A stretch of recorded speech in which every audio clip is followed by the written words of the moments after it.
Nunca pensé que el primer cumpleaños de mi nieto se convertiría en la escena más humillante de mi vida. Había llegado al salón comunitario con una mezcla de orgullo y ternura. Después de todo, yo misma había pagado gran parte de la decoración y hasta había comprado el pastel que todos alababan. Me sentía emocionada al ver a la familia reunida, a los primos corriendo entre las mesas, a las tías sacando fotos con sus teléfonos. Por un instante creí que aunque las cosas con mi nuera nunca habían sido fáciles, ese día sería distinto. Pero apenas el silencio se acomodó en la sala, Camila, mi nuera, la esposa de mi hijo Andrés, se levantó con su vestido ajustado de color esmeralda y levantó la copa de champaña. Su sonrisa era amplia, demasiado amplia, como la de alguien que espera causar impacto. Y lo hizo. Con una voz clara que se expandió por todo el salón dijo: querida Rosa, deberías aprovechar este día porque será la última fiesta que pases aquí. Es hora de que prepares tus maletas para el asilo. Esta casa ya no tiene espacio para gente inútil. Las palabras cayeron como piedras heladas sobre mi pecho. Los murmullos se propagaron entre los invitados, algunos sorprendidos, otros incómodos. Sentí como la sangre me abandonaba el rostro, como si hubiera envejecido 10 años en un solo segundo. Miré a mi hijo buscando una señal, una palabra de apoyo, un gesto que desmintiera aquella crueldad. Pero Andrés, mi propio hijo, bajó la vista y jugó nerviosamente con la servilleta, incapaz de defenderme. Esa cobardía dolió incluso más que las palabras de su esposa. Me quedé sentada con la espalda recta y las manos temblorosas sobre el regazo. En mi cabeza resonaban las risas pasadas, las noches en vela cuidando a Andrés cuando era apenas un niño con fiebre, las tardes en que le enseñaba a leer con paciencia infinita. Y ahora ese mismo hijo permitía que me desterraran de la familia como si fuera un mueble viejo. La vergüenza me quemaba por dentro, pero sorprendentemente no lloré. En lugar de eso, una risa suave escapó de mis labios. Los ojos de Camila se abrieron con desconcierto. ¿De qué te ríes?, preguntó con un tono cargado de veneno. Yo la miré fijamente con una calma que nadie esperaba y respondí: me río porque no sabes lo que te espera. Así como esta es, según tú, mi última fiesta contigo, también es la última vez que tú disfrutas de una casa donde vivir. Un silencio pesado cayó sobre el salón. Algunos dejaron de masticar, otros voltearon la cabeza sorprendidos. Camila intentó mantener la sonrisa, pero vi cómo sus labios se tensaron. Andrés levantó la mirada confundido. Yo tomé mi copa de agua, di un sorbo lento y me quedé en silencio. No necesitaba decir más, no esa noche. Bastaba con dejar sembrada la semilla del miedo. Ese fue el instante en que todo cambió. Mi humillación se transformó en claridad. No sería yo la que terminaría derrotada en esa guerra familiar. A partir de ese momento, ellos descubrirían que la anciana a la que querían encerrar en un asilo aún tenía cartas escondidas y que no estaba dispuesta a entregarse sin luchar. Mi nombre es Rosa Martínez y tengo 66 años. Durante la mayor parte de mi vida fui maestra de primaria en un pequeño colegio público de la ciudad. Enseñé a leer y escribir a generaciones enteras de niños que hoy, cuando me cruzan en el mercado o en la plaza, todavía me saludan con cariño: señorita Rosa, usted fue la que me enseñó mis primeras letras. Esa frase me llena de orgullo porque la docencia nunca me hizo rica, pero me dio un propósito, una huella en la vida de otros. Quedé viuda hace 20 años. Mi esposo Julián murió de un infarto una tarde cualquiera, cuando yo todavía no me acostumbraba a la idea de que la vida podía quitarte lo que más amas sin previo aviso. Andrés, mi hijo único, tenía apenas 17 años en ese entonces. Recuerdo perfectamente cómo se me partió el alma al tener que darle la noticia. Lo abracé con fuerza, intentando contener mis propias lágrimas para que él no sintiera que se quedaba completamente solo. Desde aquel día juré que nada le faltaría, aunque yo tuviera que dejar mi piel y mis huesos en el camino. Nuestra casa de siempre fue modesta, una vivienda de 2 habitaciones en un barrio tranquilo. La compramos con mucho esfuerzo, años de ahorrar cada moneda, de renunciar a vacaciones, de coser ropa vieja en lugar de comprar nueva. Allí crecimos como familia. Todavía conservo en la pared las marcas de lápiz que medían la estatura de Andrés cada cumpleaños, y en la cocina aún están las manchas de salsa de tomate de cuando él intentó cocinarme espaguetis a los 10 años. Cuando Julián falleció, mi sueldo de maestra apenas alcanzaba para cubrir lo básico. Tuve que buscar trabajos extra. Daba clases particulares en las tardes. Corregía exámenes de otros colegios por las noches, y los fines de semana incluso ayudaba en una librería para ganar un poco más. Cada peso que caía en mis manos estaba destinado a asegurar que Andrés pudiera estudiar, que no abandonara la escuela, que tuviera las oportunidades que yo nunca tuve. Andrés era un chico inteligente, de sonrisa fácil aunque algo influenciable. Yo lo veía como mi mayor orgullo y mi mayor responsabilidad. Le compré sus primeros zapatos deportivos caros cuando cumplió 15 años, aunque tuve que endeudarme con la tarjeta de crédito para pagarlos. Lo vi graduarse de bachiller con el traje que cosí yo misma puntada por puntada porque no podía permitirme alquilar uno. Y lloré de emoción cuando consiguió una beca parcial para estudiar administración en la universidad. Fueron años duros, sí, pero también llenos de esperanza. Yo creía que todo sacrificio se transformaría en gratitud algún día. Creía que al menos mi hijo me devolvería con cariño lo que yo le había dado con tanto esfuerzo. Sin embargo, las cosas cambiaron cuando apareció Camila. Al principio pensé que era una muchacha encantadora. La primera vez que Andrés me la presentó, ella llegó con flores y una sonrisa resplandeciente. Se ofreció a ayudarme en la cocina, me preguntó por mi vida, incluso fingió interés en las fotos viejas de familia que guardo en la sala. Yo quise creer que finalmente Andrés había encontrado a alguien que lo amara y que nos integraríamos en una sola familia. Pero con el tiempo empecé a notar detalles. Comentarios disfrazados de bromas. Rosa, ¿no te da miedo manejar sola a tu edad? Deberías dejar que Andrés se ocupe de tus cuentas, los bancos son muy complicados para una mujer mayor. Sonrisas que ocultaban veneno. Y lentamente Andrés comenzó a repetir esas mismas frases como si fueran suyas. Yo veía cómo mi hijo se alejaba, como cada decisión parecía pasar primero por el filtro de Camila. Aún así seguía ayudándolos. Cuando se casaron yo cubrí parte de la fiesta con mis ahorros, aunque oficialmente fue Andrés quien se llevó el mérito de organizar todo. Cuando tuvieron problemas económicos yo pagué facturas atrasadas, servicios cortados, hasta una reparación de su automóvil. Lo hacía en silencio porque me repetía que una madre nunca deja de ser madre sin importar la edad de los hijos. Mis amigas, las pocas que aún me quedaban, me decían: Rosa, te estás sacrificando demasiado, ellos no lo valoran. Pero yo me negaba a creerlo. Pensaba que en el fondo Andrés siempre me querría y que Camila con el tiempo aprendería a respetarme. Nuestra situación de vivienda también era peculiar. Aunque todos creían que yo vivía solo de mi pensión, la realidad era otra. Yo aún conservaba la escritura de un terreno heredado de mis padres ubicado en las afueras de la ciudad. Era mi único tesoro verdadero, un pedazo de tierra que guardaba con celo. Nadie lo sabía, ni siquiera Andrés. Durante años había mantenido en secreto que gracias a la venta de un local pequeño y a unas inversiones discretas yo había logrado comprar también un apartamento modesto en el centro. Siempre pensé en él como mi refugio, un lugar al que podría acudir si la vida se volvía insoportable. No obstante, por fuera yo interpretaba el papel de la viuda jubilada, frágil y necesitada. Camila parecía disfrutar creyendo que yo dependía de ellos. Esa ilusión la hacía sentir poderosa y a mí me convenía mantenerla. Pero aquella noche en la fiesta de mi nieto, cuando Camila me señaló como una carga delante de todos, entendí que había llegado el momento de dejar de fingir. La vergüenza pública fue el detonante, pero la verdad es que la tensión llevaba años acumulándose. Yo conocía sus deudas, intuía su desesperación por dinero. Sabía que Camila soñaba con vender el terreno que estaba a mi nombre porque la había escuchado más de una vez en conversaciones telefónicas. Y sospechaba que Andrés, mi propio hijo, ya no era capaz de contradecirla. Esa es mi vida hoy, una madre que lo dio todo, una viuda que resistió sola, una mujer que creyó que el amor de un hijo era inquebrantable. Pero también soy alguien que aprendió a guardar silencio, a observar, a esperar el momento adecuado. Y ese momento, lo sentí claramente, había llegado. Mis canas plateadas quizás me hagan ver frágil. Mis arrugas tal vez cuenten historias de cansancio. Pero detrás de esa apariencia hay décadas de sacrificio y una fuerza que ni mi nuera ni mi propio hijo parecen imaginar. Y aunque la herida de la traición es profunda, también es la chispa que enciende mi determinación. La Rosa que todos creían vencida está más despierta que nunca. Y lo que Camila anunció con crueldad, que me enviarían a un asilo como si fuera basura, se convertiría en el inicio de su propia derrota. Cuando pienso en mi vida me doy cuenta de que el futuro siempre estuvo marcado por un único propósito: que a mi hijo no le faltara nada.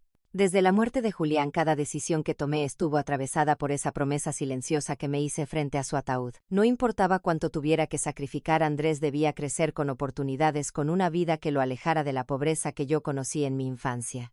Recuerdo vívidamente aquellos años en los que trabajaba casi 16 horas al día. Por las mañanas impartía clases en la escuela corrigiendo montones de cuadernos mientras los niños jugaban en el recreo.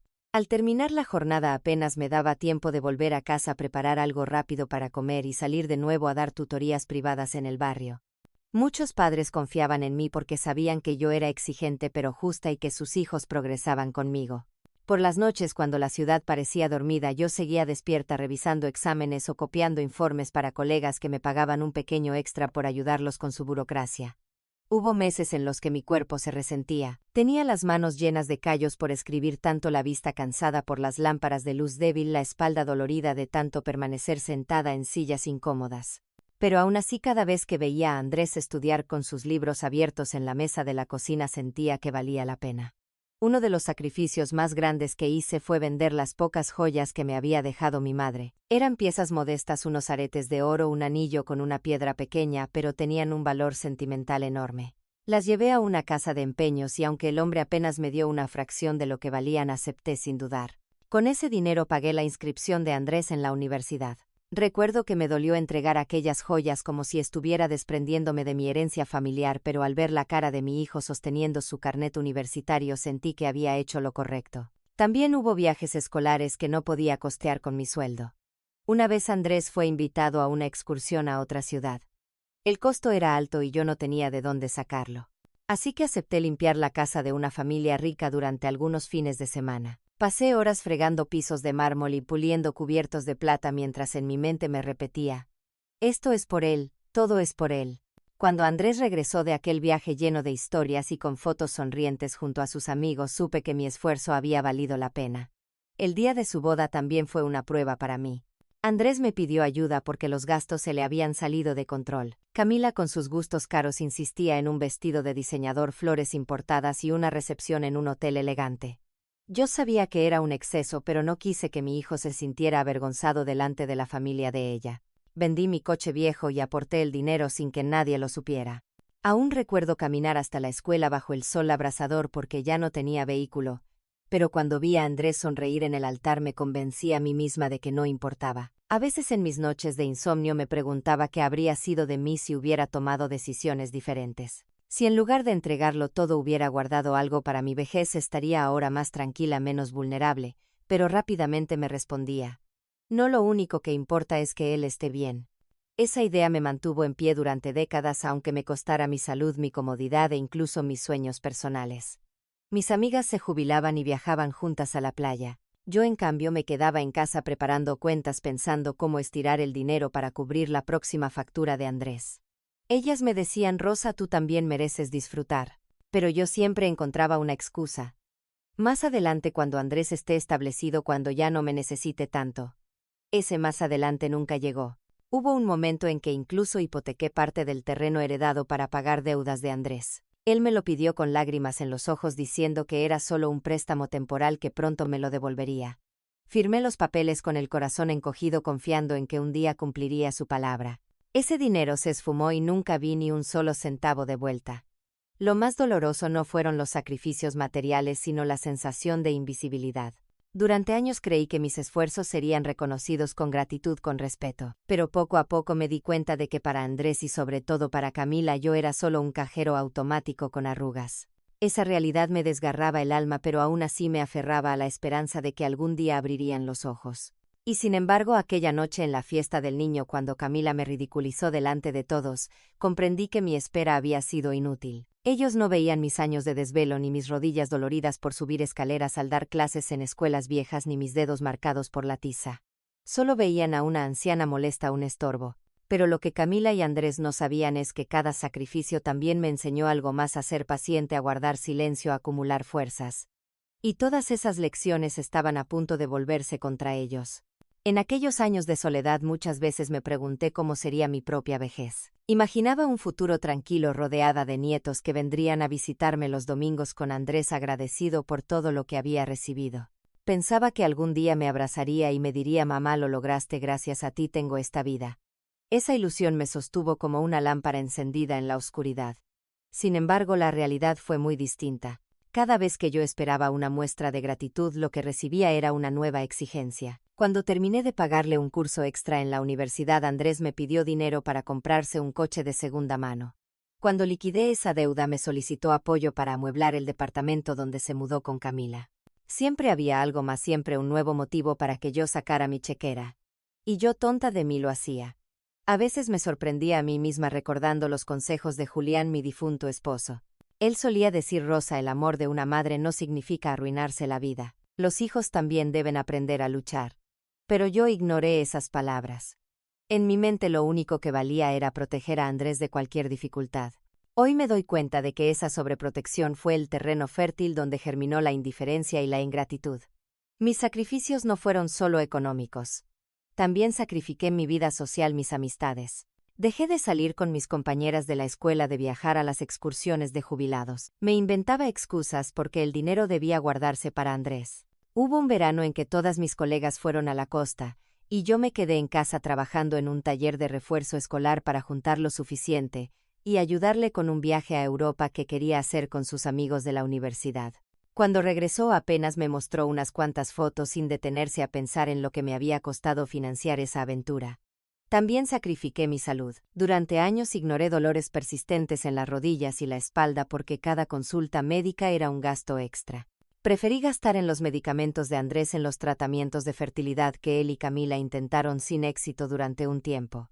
Recuerdo haber pasado noches enteras con fiebre tomando té de hierbas en lugar de acudir al médico, mientras al mismo tiempo transfería dinero para pagar las citas privadas de Camila.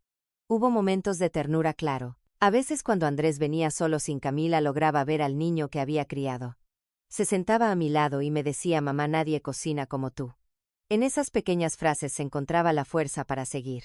Pero eran destellos fugaces, cada vez más escasos, como brasas que se apagan lentamente. Lo más duro de todo fue comprender que pese a mis esfuerzos Andrés nunca aprendió el valor del sacrificio. Para él el dinero parecía surgir de la nada, como si mis billetes se multiplicaran mágicamente en un cajón.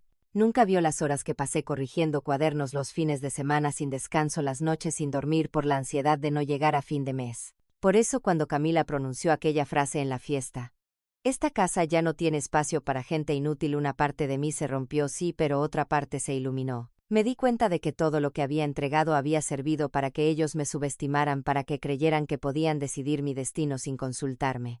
Y en ese instante entendí que mis sacrificios ya no podían seguir siendo una cadena que me ataba, sino el combustible para una rebelión. Porque gracias a esos sacrificios también había aprendido a planear en silencio. Había guardado documentos, había hecho inversiones discretas, había consultado abogados sin que nadie lo supiera. Cada hora extra trabajada, cada noche sin dormir, me habían dado no solo cansancio sino también astucia. Ahora, al mirar atrás, me doy cuenta de que mi pasado de sacrificios no fue solo un camino de dolor, también fue el entrenamiento perfecto para el futuro que me esperaba. Yo no era la anciana frágil que Camila describía, era una mujer que había resistido tempestades y que sabía esperar el momento preciso para actuar. Y ese momento estaba llegando. Mis años de lágrimas se transformarían en fuerza. Mis noches de desvelo en determinación. Mis silencios en armas invisibles. Ellos pensaban que tenían el control de mi vida, pero pronto descubrirían que cada sacrificio que hice por ellos también me había preparado para defenderme, para levantarme y para recordarles quién soy en realidad. Soy Rosa, la mujer que lo dio todo y la misma mujer que ya no permitirá que la traten como un estorbo. Al principio fueron detalles, casi imperceptibles comentarios que cualquiera habría podido confundir con bromas inocentes. Pero yo conocía el tono de Camila demasiado bien. Cada palabra suya llevaba escondida una espina. Una tarde, mientras preparaba café en mi casa, ella me miró de arriba a abajo y dijo con esa voz empalagosa que usaba cuando en realidad quería herir: Rosa, ¿todavía compras tu ropa en esas tiendas baratas del barrio? A tu edad deberías dejar de preocuparte por cómo te ves, de todas formas nadie se fija ya. Sonrió como si hubiera contado un chiste y Andrés, mi hijo, soltó una risa nerviosa. No dijo nada para defenderme. Ese silencio fue como un golpe más fuerte que las palabras de ella. Otra ocasión, durante una comida de domingo, Camila comenzó a hablar de sus planes de redecorar la casa. Yo, ingenua, pregunté si necesitaban ayuda económica. Ella se inclinó hacia mí con los ojos brillantes y contestó: no, suegra, lo que necesitamos es que aprenda a soltar el control. Andrés y yo sabemos administrar mejor que usted. Es natural, usted ya está grande y esas cosas de dinero pueden confundirla. Andrés asintió, repitiendo como un eco: sí, mamá, quizá deberías descansar y dejar que nosotros nos encarguemos. Me quedé helada. Yo, que había llevado sola las cuentas de toda una vida, que había sacado adelante una casa con un sueldo de maestra, ahora era tratada como si no pudiera ni sumar 2 más 2. Esa condescendencia era el inicio de algo más grande, lo presentía en mis huesos.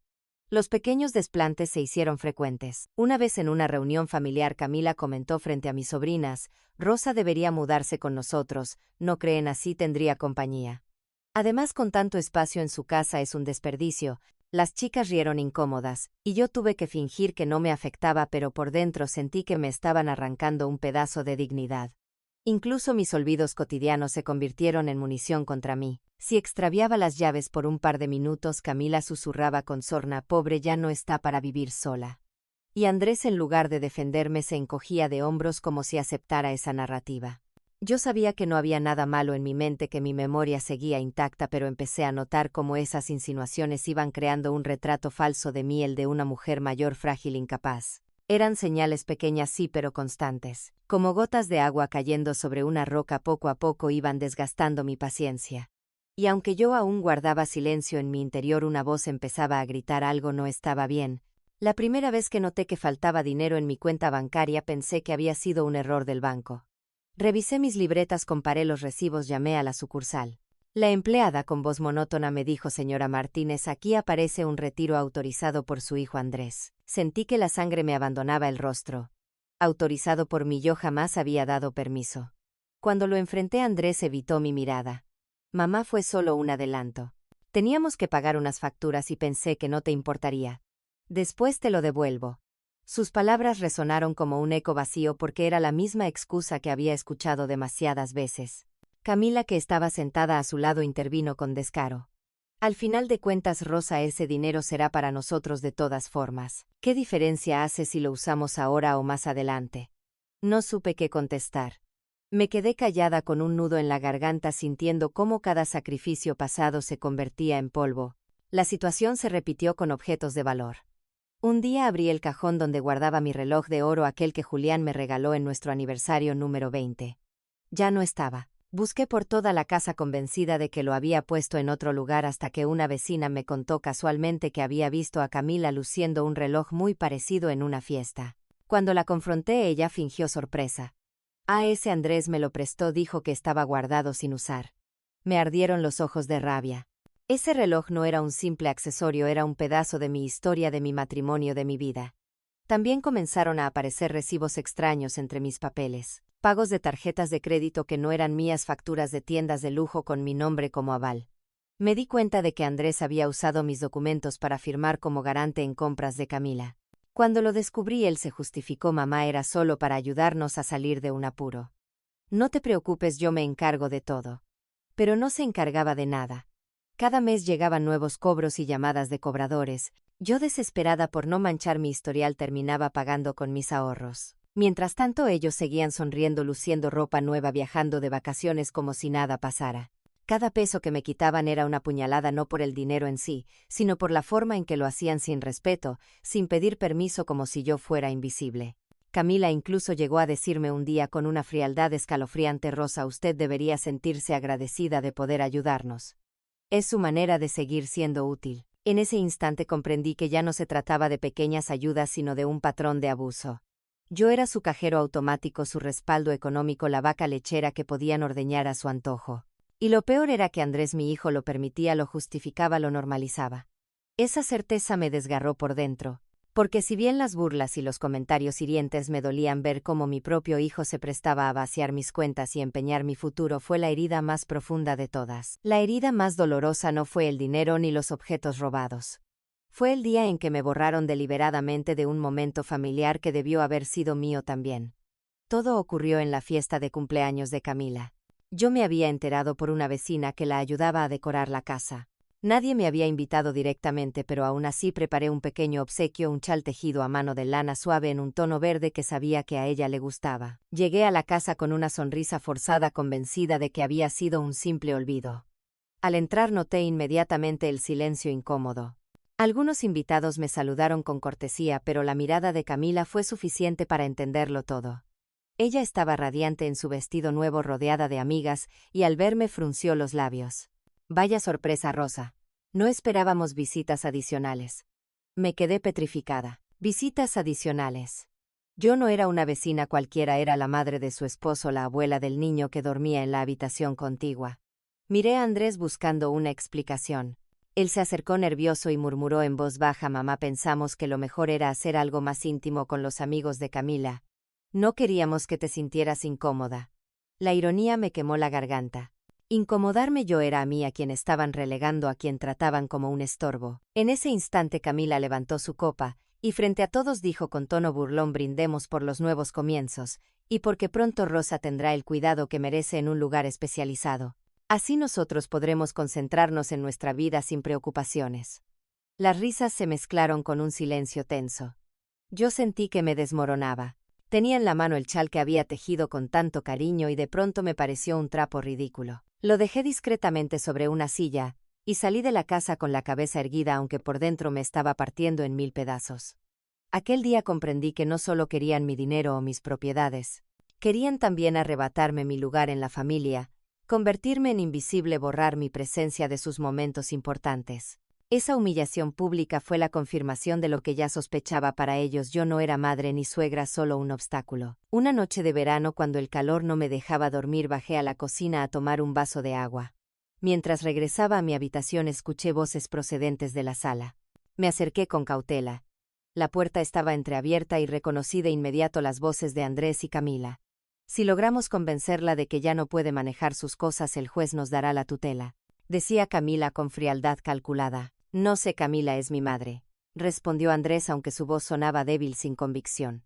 Precisamente, eres su hijo, tienes todo el derecho legal. Y ese terreno que está a su nombre nos sacará de deudas. Podemos venderlo y mudarnos a una casa más grande. ¿O prefieres seguir ahogado en tarjetas de crédito? Sentí un escalofrío recorrerme la espalda. Mi propio hijo escuchaba en silencio cómo su esposa planeaba declararme incapaz, como si yo fuera una anciana senil sin voluntad. Camila continuó implacable. Además, ya todos creen que está perdiendo la memoria. Solo hay que reforzar esa idea, hablar con los primos, con los vecinos, decir que se confunde, que olvida cosas. Cuando llegue el momento nadie dudará de que necesita un asilo. Mi corazón latía tan fuerte que temí que pudieran escucharme detrás de la puerta. Andrés guardó silencio por unos segundos y luego murmuró: ¿y si se entera? Ella siempre ha sido más fuerte de lo que parece. No se enterará. Y si lo hace, ya será demasiado tarde. Cuando firmemos los papeles, ese terreno será nuestro boleto de salida. La rabia me subió a la garganta, pero me obligué a retroceder sin hacer ruido. Subí las escaleras con las piernas temblorosas, me encerré en mi habitación y me senté en la cama. Las lágrimas corrían por mis mejillas, pero no eran de tristeza, eran de indignación pura. Allí estaba la confirmación de mis peores sospechas. No solo querían mi dinero, querían despojarme de mi dignidad, arrebatarme el derecho a decidir sobre mi vida. Y lo peor, mi propio hijo era cómplice, ya no el niño dulce que me prometía protegerme de pequeña, sino un hombre dispuesto a sacrificar a su madre para salvarse a sí mismo. Esa noche apenas dormí, pero mientras el amanecer teñía el cielo de tonos rosados, algo en mí cambió. Comprendí que no podía seguir callando ni permitiendo que me manipularan. Había llegado el momento de demostrarles que la anciana confundida era en realidad una mujer con memoria perfecta, con documentos guardados y con una voluntad más firme que nunca. Después de aquella noche en que escuché la conspiración de Andrés y Camila, pasé varios días en un estado de aparente calma, aunque por dentro mi alma era un torbellino. Me miraba al espejo cada mañana y me repetía: aguanta un poco más, Rosa. No es momento de gritar, es momento de observar. En las comidas familiares, cuando Camila dejaba caer nuevas indirectas sobre mi despiste o mi fragilidad, yo sonreía suavemente como si no entendiera. Cuando Andrés me sugería con voz condescendiente que tal vez debería darle una copia de mis llaves para ayudarme con las cuentas, yo asentía, aunque por dentro un fuego ardía en mi pecho. Recuerdo una tarde en particular. Estábamos en su sala y Camila, con un tono de falsa preocupación, dijo delante de unas amigas: la pobre Rosa olvidó su cita médica la semana pasada. Creo que ya no puede manejar su propia agenda. Todas rieron con un murmullo incómodo. Yo simplemente tomé mi taza de té, la llevé a los labios y bebí despacio sin pronunciar palabra. Ese silencio que ellas interpretaron como resignación en realidad era mi armadura. Andrés me miraba de reojo, quizá esperando que explotara, que soltara la rabia contenida. Pero no lo hice. Preferí morderme la lengua y guardar cada humillación como prueba invisible. Sabía que cualquier reacción impulsiva sería usada en mi contra como parte del relato de la anciana errática. No les daría ese placer. En la soledad de mi cuarto las noches eran las más duras. Me recostaba en la cama y repasaba cada ofensa, cada palabra cargada de veneno. Mis manos temblaban de impotencia y más de una vez apreté la almohada contra mi rostro para ahogar un grito. Pero luego respiraba hondo y me decía: pronto. Pronto llegará mi momento. Ese fue mi último acto de paciencia, el último instante de silencio antes de la tormenta. Comprendí que la verdadera fuerza no estaba en devolver cada golpe con otro, sino en esperar el momento adecuado para asestar el definitivo. Camila y Andrés creían que me tenían arrinconada, que su campaña de desprestigio ya estaba dando frutos. Lo que no sabían era que su aparente victoria solo me estaba dando tiempo para prepararme. Y así, con una calma fingida y una sonrisa que escondía volcanes, continué representando el papel de la madre dócil, de la suegra inofensiva. Por dentro, sin embargo, había tomado la decisión: esa sería la última vez que soportaría su desprecio en silencio. La próxima vez que intentaran humillarme, descubrirían que Rosa Martínez no era la víctima que imaginaban, sino la jugadora silenciosa que había aprendido a mover sus piezas con precisión. La mañana después de aquella cena silenciosa me levanté con un presentimiento extraño. El sol apenas asomaba por las cortinas y yo sentía que mis manos no paraban de temblar. No era miedo, era una mezcla de rabia contenida y determinación. Abrí el armario de mi habitación, ese que siempre había guardado no solo mi ropa, sino también recuerdos de toda una vida. Entre los cajones encontré una caja metálica que había permanecido cerrada por años. Esa caja era mi refugio secreto. Allí guardaba documentos que nadie conocía, escrituras, contratos antiguos, copias de transferencias y hasta cartas de Julián. Con el corazón latiendo fuerte, saqué la llave que llevaba escondida en un bolsillo cosido a mano en uno de mis vestidos viejos. Al abrir la caja, un olor a papel envejecido y tinta seca llenó la habitación. Lo primero que encontré fue la escritura del terreno heredado de mis padres. Pero no era la versión que Camila y Andrés creían. Hace 2 años, tras escuchar rumores de que ellos planeaban utilizarme para sus propios fines, había tomado una decisión silenciosa: transferí ese terreno a un fondo benéfico administrado por una organización local. Nadie lo sabía. A ojos del mundo yo seguía siendo la propietaria, pero legalmente ya no podían tocar ni un centímetro de esa tierra. Mientras sostenía el documento en mis manos, una oleada de alivio me recorrió el cuerpo. No estaba desprotegida como ellos pensaban. Sonreí por primera vez en semanas, imaginando la cara de Camila cuando descubriera que el supuesto botín ya no existía. Revisando más papeles, hallé también el contrato de un pequeño apartamento en el centro de la ciudad. Lo había comprado con los ahorros que me quedaron de una inversión discreta y nunca se lo mencioné a nadie. En mi mente siempre fue un plan de emergencia, un lugar donde podría empezar de nuevo si algún día mi casa se convertía en un campo de batalla. Ahora comprendía que ese momento había llegado. Me senté en la mesa del comedor rodeada de montones de documentos y respiré hondo. No solo tenía la certeza de que no podrían quitarme lo poco que me quedaba, sino que además tenía pruebas suficientes para demostrar que mis decisiones eran claras, firmes y coherentes. Eso destruiría cualquier intento de declararme incapaz. Decidí entonces llamar a alguien en quien siempre había confiado: el licenciado Herrera, un abogado viejo amigo de Julián que me había asesorado en varias ocasiones discretas. Cuando contestó, su voz grave me devolvió algo de calma. «Doña Rosa, ¿cuánto tiempo? ¿Qué la trae por aquí? Necesito verlo lo antes posible», le respondí, intentando que mi voz no sonara quebrada. «Es urgente, tiene que ver con mi familia y mis propiedades». Concertamos una cita para esa misma tarde. Guardé todos los documentos en una carpeta y me vestí con cuidado. Mientras caminaba hacia la parada del autobús, sentía que por primera vez en años no era yo la que temblaba. Ahora eran ellos los que pronto comenzarían a temblar. En la oficina del licenciado Herrera extendí los papeles sobre su escritorio. Él los revisó con sus lentes apoyados en la punta de la nariz, asintiendo de vez en cuando. «Usted fue más astuta de lo que pensaban, doña Rosa. Este terreno ya no está a su nombre, y este apartamento es totalmente suyo. Nadie puede tocarlo sin su consentimiento». «Pero ellos creen que sí», dije con amargura. «Y planean declararme incapaz para quedarse con todo». El abogado me miró a los ojos y habló con firmeza. «Entonces es hora de que dejemos de jugar a la defensiva. Vamos a preparar un expediente con toda esta información. Usted demostrará que está en pleno uso de sus facultades. Y si intentan cualquier maniobra, tendremos las pruebas listas». Sus palabras me llenaron de fuerza. No era solo una mujer mayor peleando por su dignidad. Ahora tenía la ley de mi lado. Esa noche, ya en mi casa, me serví una copa de vino y abrí una carta antigua de Julián que también estaba en la caja. Decía: «Rosa, sé que algún día Andrés crecerá y tomará sus propias decisiones. No olvides nunca que tú también tienes derecho a decidir por ti misma. No vivas siempre para los demás». Las lágrimas me empañaron la vista. Era como si él me hablara desde el pasado, recordándome que había llegado la hora de pensar en mí. Me prometí que no volvería a ceder ni un centímetro. No más silencios, no más sacrificios ciegos. La Rosa que ellos creían derrotada tenía un as bajo la manga. Y ese secreto guardado durante años estaba a punto de convertirse en la espada que cambiaría el rumbo de todo. Mientras me acostaba esa noche no sentí miedo. Sentí claridad. Por primera vez en mucho tiempo el futuro no me parecía una condena sino una batalla que estaba dispuesta a pelear.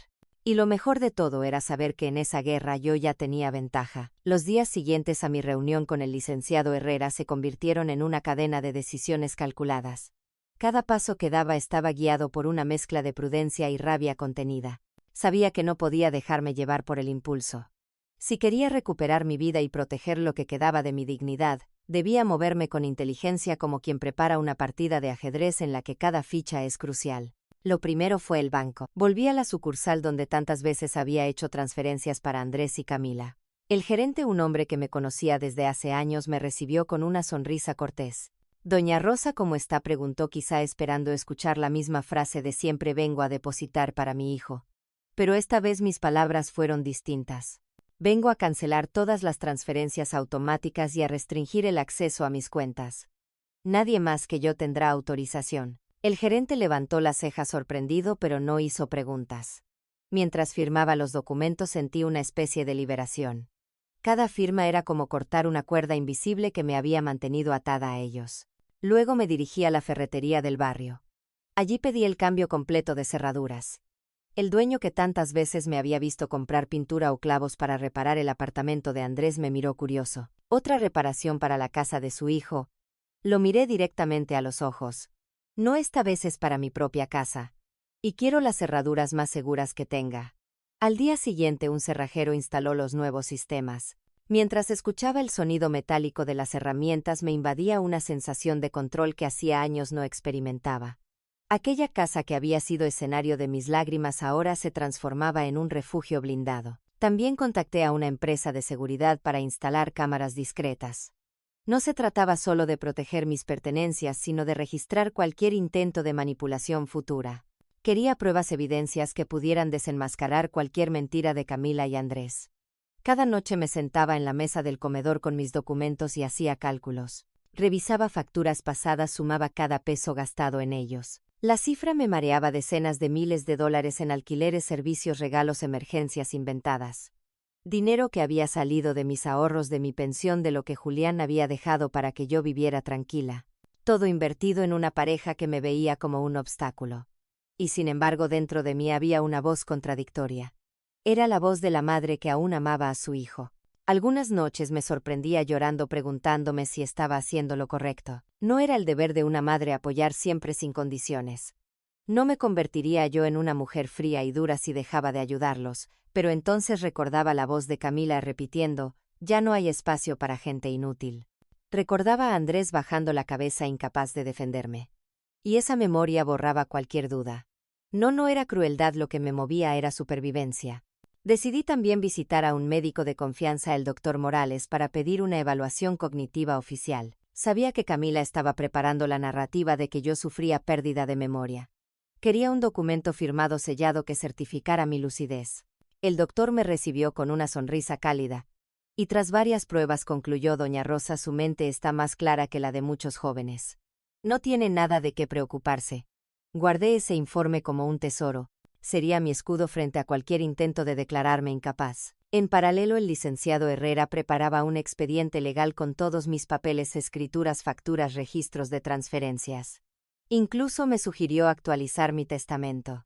Si algo le pasara mañana a Andrés y Camila, intentarían reclamarlo todo. «Usted debe dejar establecido de manera incontestable qué desea que ocurra con sus bienes». Asentí en silencio. Era doloroso pensar en mi propia muerte, pero más doloroso aún era imaginar que quienes me despreciaban terminaran beneficiándose de mi esfuerzo. Así, paso a paso, fui construyendo una red de protección. Desde fuera quizás seguía pareciendo la misma mujer frágil de cabellos grises y manos arrugadas. Pero por dentro cada decisión me hacía sentir más fuerte. Era como si una nueva Rosa renaciera de las cenizas de la vieja, más astuta, más firme, más dispuesta a luchar. La preparación no era solo material, también emocional. Empecé a practicar frente al espejo las palabras que algún día les diría. Imaginaba el momento en que delante de todos pondría fin a años de humillaciones. A veces al pronunciar esas frases ensayadas mi voz temblaba. Pero con cada repetición se volvía más segura, más dura. Al terminar cada jornada me recostaba en la cama y miraba al techo. Sentía el cansancio en mis huesos, pero también una energía nueva en el alma. Por primera vez en mucho tiempo no era esclava de los caprichos de otros. Estaba planificando mi propio destino y eso me hacía sonreír en la oscuridad. Sí, aún amaba a Andrés.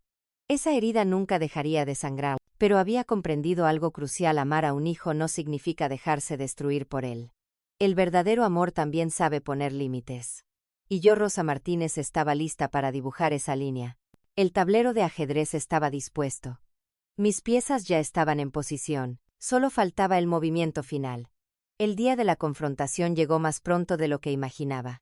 Fue un domingo por la tarde en una reunión familiar que Camila organizó con su habitual despliegue de ostentación.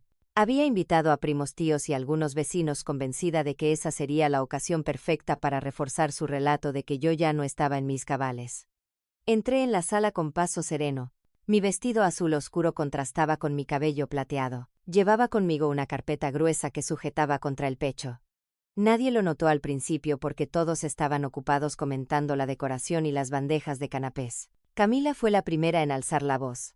«Qué bueno que viniste, Rosa», dijo con una sonrisa cargada de veneno. «Justo estábamos hablando de ti, de lo preocupados que estamos por tu salud».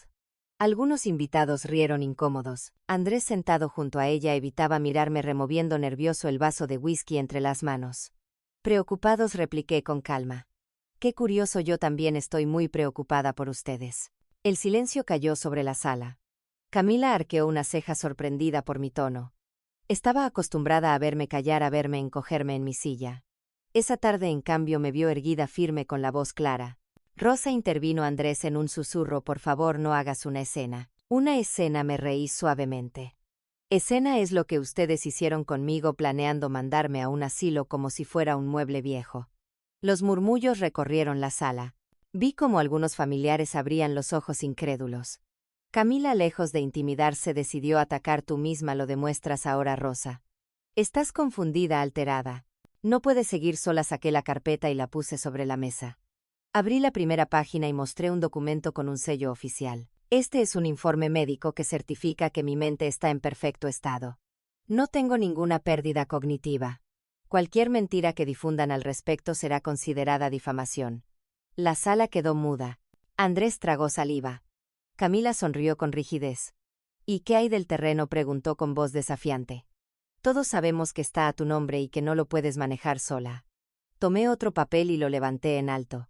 «Ese terreno fue transferido hace 2 años a una fundación benéfica. Legalmente ya no me pertenece. Lo que ustedes soñaban vender para pagar sus deudas nunca fue de ustedes ni lo será». Un murmullo más fuerte recorrió la sala. Camila palideció. Andrés me miró como si no entendiera nada. «¿Cómo pudiste?», balbuceó. «Ese terreno era nuestra esperanza». No lo interrumpí con firmeza. Ese terreno era el legado de mis padres, y yo decidí honrarlo ayudando a quienes lo necesitan, no llenando los bolsillos de 2 adultos irresponsables. Los invitados intercambiaban miradas incómodas. Algunos evitaban mirar a Camila. Otros asentían discretamente hacia mí como si al fin comprendieran lo que estaba sucediendo. Camila apretó los labios, su voz se volvió un siseo. «Esto es un complot. Lo planeaste todo para dejarnos en la ruina». «Lo único que hice fue protegerme», respondí con serenidad. Después de años de darles todo, decidí que había llegado el momento de vivir para mí. El ambiente se volvió eléctrico. Andrés se levantó de golpe, golpeando la mesa con la palma de la mano. «Mamá, esto no es justo. Nosotros contamos contigo, con tu apoyo. Siempre estuviste ahí. ¿Por qué ahora nos traicionas?». Lo miré a los ojos. Vi en ellos no al hijo que había criado con tanto amor, sino a un hombre que había permitido que su esposa lo transformara en alguien mezquino. «No soy yo quien los traicionó, Andrés. Son ustedes quienes me han traicionado a mí una y otra vez». La tensión se podía cortar con un cuchillo. Camila buscaba palabras, pero solo salían susurros incoherentes. Andrés respiraba con dificultad, como si le faltara el aire. Y yo, en medio de aquella sala llena de testigos, me sentía más fuerte que nunca. El silencio en la sala era tan denso que podía escucharse el tic-tac del reloj colgado en la pared. Nadie se atrevía a moverse. Fue entonces cuando decidí dar el golpe final.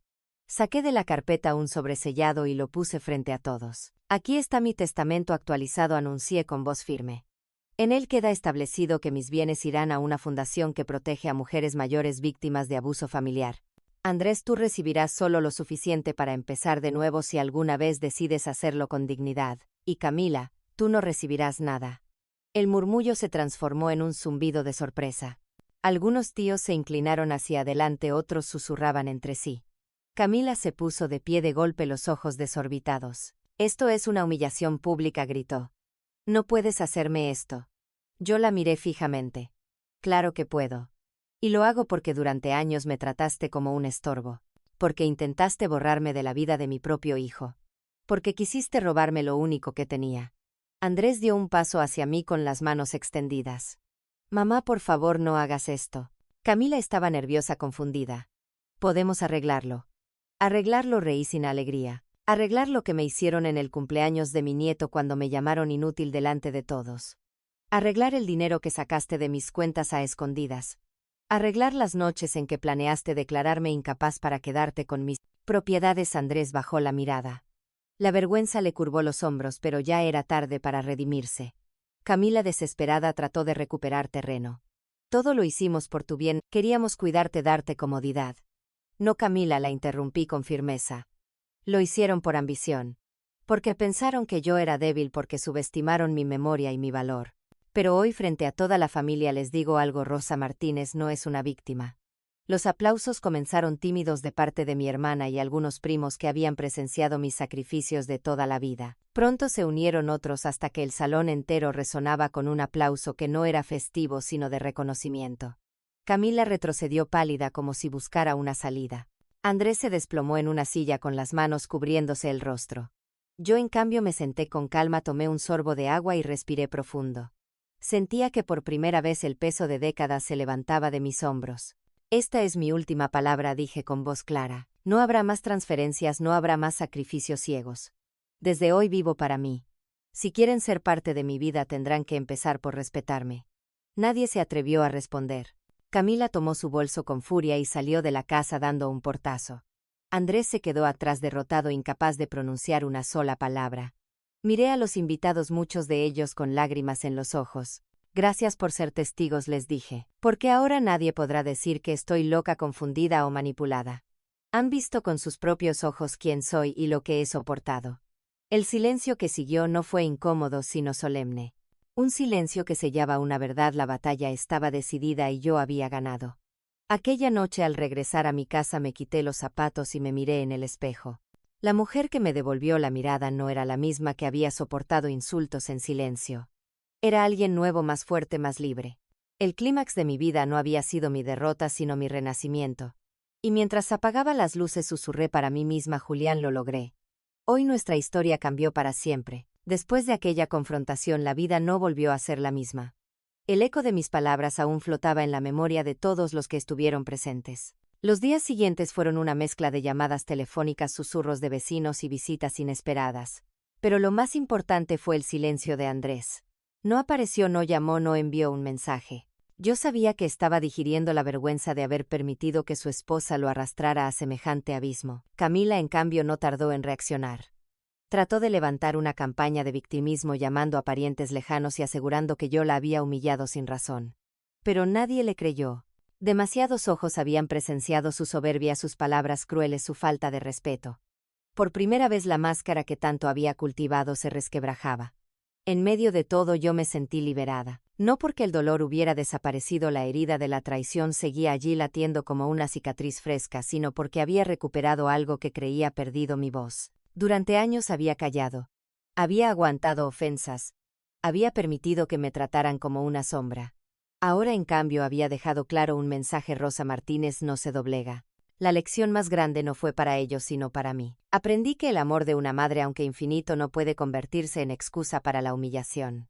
Que los sacrificios, cuando no son reconocidos, solo alimentan la ingratitud. Y que la dignidad no se negocia ni siquiera por un hijo. Algunos familiares se acercaron días después a felicitarme en privado. Hiciste lo correcto, Rosa, me decían. Era hora de que pusieras un límite. Sus palabras me confirmaban que no estaba sola, que la imagen de anciana frágil que Camila había intentado pintar se había derrumbado por completo. Andrés apareció finalmente una semana más tarde. Llegó solo, con el rostro cansado y los ojos enrojecidos. Se sentó en mi cocina, la misma donde tantas veces había hecho sus tareas escolares. No dijo mucho, apenas un tímido perdón, mamá. Yo lo escuché en silencio. No le respondí con abrazos ni con frases fáciles. Solo le dejé claro que el perdón no es un regalo, es un camino que él mismo tendría que recorrer. La enseñanza que me quedó es clara: una madre puede darlo todo, pero nunca debe perderse a sí misma en el proceso. El respeto no se mendiga, se exige con firmeza. El amor no debe significar sumisión, sino reciprocidad. Aquella experiencia, aunque dolorosa, me mostró que todavía tenía fuerzas para empezar de nuevo, y sobre todo me enseñó que vivir con dignidad es el mejor legado que puedo dejar, más valioso que cualquier terreno o cuenta bancaria. Han pasado varios meses desde aquella confrontación que cambió el rumbo de mi vida. A veces me sorprendo a mí misma al despertar en las mañanas y sentir una ligereza que no recordaba desde hace décadas. Ya no vivo pendiente de llamadas de emergencia ni corro a salvar cuentas ajenas. Respiro con calma sabiendo que cada minuto de mi día me pertenece. Me mudé al pequeño apartamento del centro, ese que había mantenido en secreto durante años. Lo pinté con colores cálidos, colgué en las paredes fotografías antiguas y llené las ventanas de plantas. Desde mi balcón puedo ver el ir y venir de la ciudad y cada tarde me siento allí con una taza de té contemplando cómo el sol se esconde entre los edificios. Es un ritual que me recuerda que sigo viva, que la vida todavía tiene momentos sencillos y hermosos para ofrecerme. Andrés me visita de vez en cuando. Llega con pasos tímidos cargando la vergüenza de sus errores.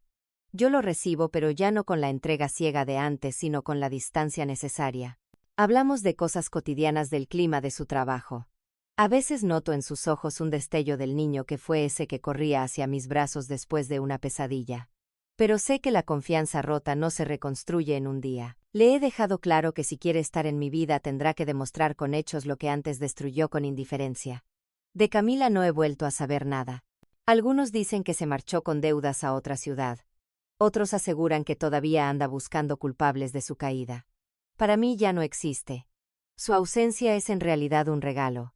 Lo más importante es que descubrí una nueva versión de mí. Me inscribí en clases de pintura en el Centro Cultural.